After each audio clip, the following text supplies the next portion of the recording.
Hello and welcome back. Today we're going to take a look at how to use the LinqPad tool. LinqPad is a tool that allows you to execute LINQ, LINQ to SQL, LINQ to objects, LINQ to XML. It also lets you execute straight up SQL statements. And what's really slick as well is actually allow you to execute standard C# and VB9 code snippets without having to fire up your IDE. This is a first and multi-part series where I'll walk you through using LinqPad, going from intermediate level to master level. Today we will take a look at how to actually use the tool, how to set it up, and it'll be a quick overview. The first thing you need to do whenever you want to use LinqPad is actually create a connection. You'll see I already have one created here. Let's go ahead and delete this one. And to create a new connection, you simply click Add Connection, and you fire up the SQL connection window.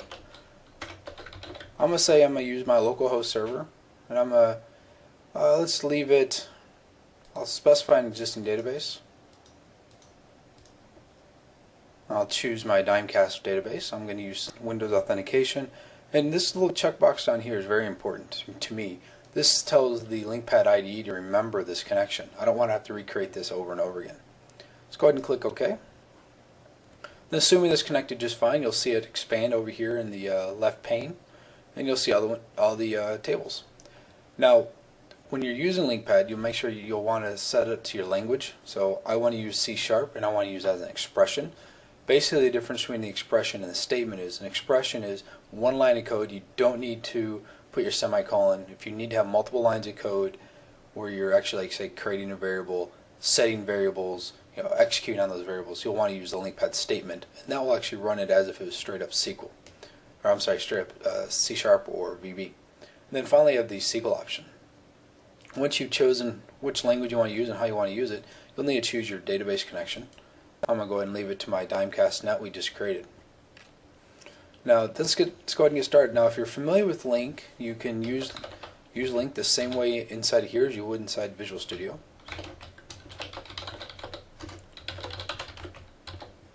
And F5, or I can hit this run. I'll hit this run here. We'll execute the statement. And if you'll look down the bottom, here are my results. So I've got 16 results. Another thing you can actually do is not only view the results, but you can look at the expression tree that gets created. It's a very simple select statement here, so there's not much in the expression tree. Or I can actually take a look at the SQL statement and see what SQL is generated, because as we know, when you do using LINQ to SQL, that the framework will actually generate the SQL that's going to be used to hit the database for you. Now let's do something real quick. Let's take this SQL, let's change my execution to SQL. Let's highlight this and hit F5. And I get the same results. So I just showed you that I can go back and forth between using SQL and using LINQ as a C# expression with a single change of the drop-down menu. You also notice that I was able to execute a single command within this by highlighting that command and running that command. That's a pretty slick way to do it. Now, what you can also do is maybe you want to have multiple query windows. So Control-N will open up multiple query windows. And within each of these you can actually do individual things and save them off individually. Go ahead and close these out. Let's go ahead and write some more SQL just for some fun. Let's actually do it as a statement. So I'm going to do this as a var query.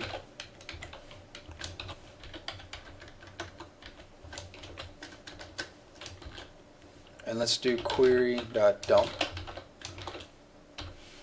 Now you notice if I'm missing a semicolon at the end of the statement, it actually highlights in red for me and puts a little red squiggly, tells me that I need to do something with that. Let's go ahead and F5 again and run this. And now the difference between running it as a statement as an expression is this will not work as an expression because I have multiple lines here. It only works if I want to do it as a statement. And this dump keyword here, this is just something that will allow you to dump the output to the window. It's pretty slick. Now I can also even do something like this.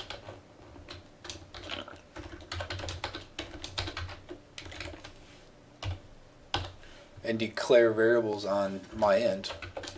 And here I'll just do a dump on my end.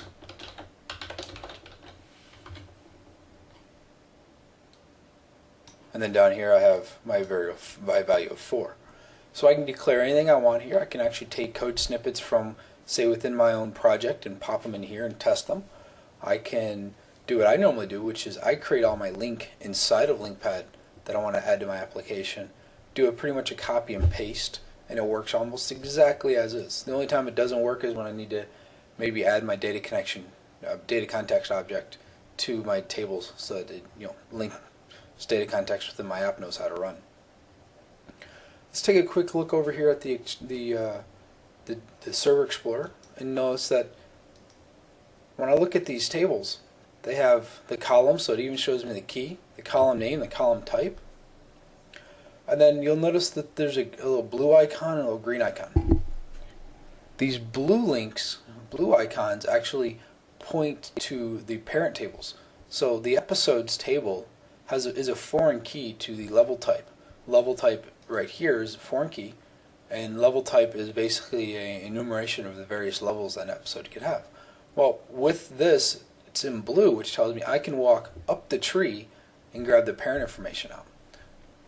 And then when you see them in yellow, that shows the descendants. So episode has many authors or many comments or many download information or many images. And this will show me all the child information that is attached to episodes. And I can actually query that directly as well. So you'll be able to see everything you want within this. One other pretty slick thing you can do real quick is, let's say I want to just do a standard select from episodes. Well, you saw me before do type that. Well, that didn't take long. It took about 10 seconds, but not too bad. Or I can just right click and do this, and here it wants to do a where, so I'll delete that. And I can run that just fine. Or if you notice there's a few others, I can do take 50, take and it leaves it open. Or I can even say select, and it gives me as an anonymous object returned. So there's a little bit of shortcut built into the LinqPad tool to allow you to save a few keystrokes if you don't want to retype over and over again. So that's about it for the introductory level overview of LinqPad. Next we'll get into a little more detail on how to do a little bit more snazzy and more fun and more exciting code tricks with LinqPad, because it's a pretty powerful tool that you can do a lot of stuff with. Thanks, and hope you learned something.